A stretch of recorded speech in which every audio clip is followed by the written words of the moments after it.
Hi hello, ഇന്നത്തെ recipe beetroot ഉപ്പേരിയാണ്. ഇത് പാലക്കാടൻ സ്റ്റൈലിൽ എങ്ങനെയാണ് ഉണ്ടാക്കുക എന്ന് നമുക്ക് നോക്കിയിട്ട് വരാം. അതിനായിട്ട് ഞാൻ ഫ്രഷ് ആയിട്ടുള്ളൊരു ബീട്രൂട്ട് എടുത്തിട്ടുണ്ട്. കുറച്ച് വലിയ സൈസുള്ള ബീട്രൂട്ട് തന്നെയാണ്. ഇനി ഇതിൻ്റെ തോലെല്ലാം നമുക്ക് കളയാം. ഞാനിവിടെ ഒരു പീലർ വെച്ചിട്ടാണ് ബീട്രൂട്ടിൻ്റെ തോല് കളയുന്നത്. ഇപ്പോൾ തോലെല്ലാം കളഞ്ഞ് ഞാൻ അതിനെ കഴുകിയിട്ട് ചെറിയ കഷ്ണങ്ങളാക്കി മുറിച്ച് കൊടുക്കുകയാണ്.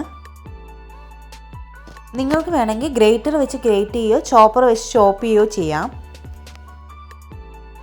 ഏതാണ് നിങ്ങൾക്ക് എളുപ്പമെന്നുണ്ടെങ്കിൽ അതുപോലെ ചെയ്തു കൊടുക്കാം.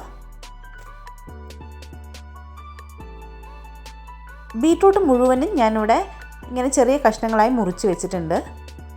ഇനി ഇതിനെ ഒരു കുക്കറിലേക്ക് ഇട്ട് കൊടുക്കാം. 1/2 ടീസ്പൂൺ ഉപ്പിട്ട് കൊടുക്കുക. 1/4 കപ്പ് വെള്ളം കൂടെ ഒഴിച്ചിട്ട് അടച്ച് വെച്ച് 3 വിസിൽ വന്നതിന് ശേഷം പ്രഷറെല്ലാം പോയിട്ട് ഇതിന് തുറക്കാം. ഇനി ഒരു പാത്രത്തിലേക്ക് 2 ടീസ്പൂൺ എണ്ണ ഒഴിച്ച് കൊടുക്കുന്നുണ്ട്. ഞാനിവിടെ വെളിച്ചെണ്ണയാണ് യൂസ് ചെയ്യുന്നത്. നിങ്ങൾക്ക് ഏത് എണ്ണ വേണമെങ്കിലും യൂസ് ചെയ്യാം. 1 ടീസ്പൂൺ കടുക് കൂടെ ഇട്ട് കൊടുക്കുക. 2 വറ്റൽമുളക്,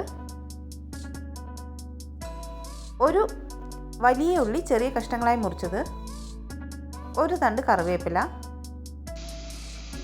2 പച്ചമുളക് ചെറുതായി അരിഞ്ഞത് കൂടെ ഇട്ട് കൊടുക്കുക. നന്നായിട്ട് ഇതിന് വഴറ്റി കൊടുക്കുക.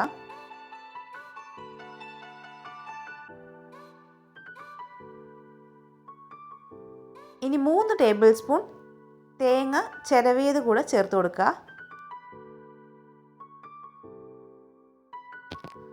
ഈ തേങ്ങ കൂടെ നന്നായിട്ടൊന്ന് വഴറ്റി കൊടുക്കുക. തേങ്ങൻ്റെ കളർ ചെറുതായി ഒന്ന് ചേഞ്ച് ആവുന്നത് വരെ ഇതിന് വഴറ്റി കൊടുക്കാം. 1/2 ടീസ്പൂൺ ഉപ്പ് കൂടെ ഇട്ട് കൊടുക്കുക.